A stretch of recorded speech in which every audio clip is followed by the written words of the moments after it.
కామారెడ్డి జిల్లా భూముల వ్యవహారంపై కలెక్టరేట్లో అధికారులను కలిశారు ఎమ్మెల్యే వెంకటరమణారెడ్డి. భూముల అంశంపై స్పష్టత ఇవ్వాలని కోరినట్టు తెలిపారు.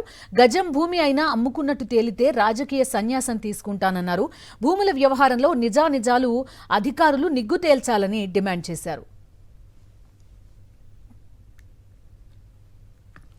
జిల్లా కలెక్టర్ గారు ఆశీష్ సంఘవాణి గారిని అలాగే అడిషనల్ రెవెన్యూ కలెక్టర్ విక్టర్ గారిని కలవడం జరిగింది. వారికి అప్లికేషన్ ఇవ్వడం జరిగింది. అలాగే MRO Kamareddy, RDO Kamareddy, additional collector revenue Kamareddy గారికి రైట్ ఇన్ఫర్మేషన్ యాక్ట్లో కూడా లెటర్లు ఇవ్వడం జరిగింది. నిజానిజాలు నిగ్గు తేల్చాలని చెప్పాము.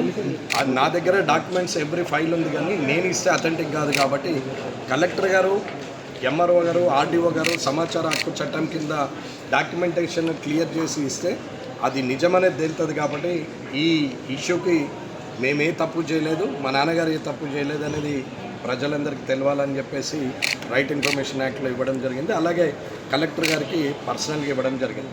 కలెక్టర్ గారితో చెప్పాం, ఏది నిజం, ఏదైతే నిజమో అదే చెప్పండి. నేనేం దాన్ని మ్యానిపులేట్ చేయమని చెప్పట్లేదు. నిజాయితీ ఉన్నోడికి భయమే లేదు. కాబట్టి ఎక్కడ తప్పు చేయలేదు, మనకు భయము లేదు.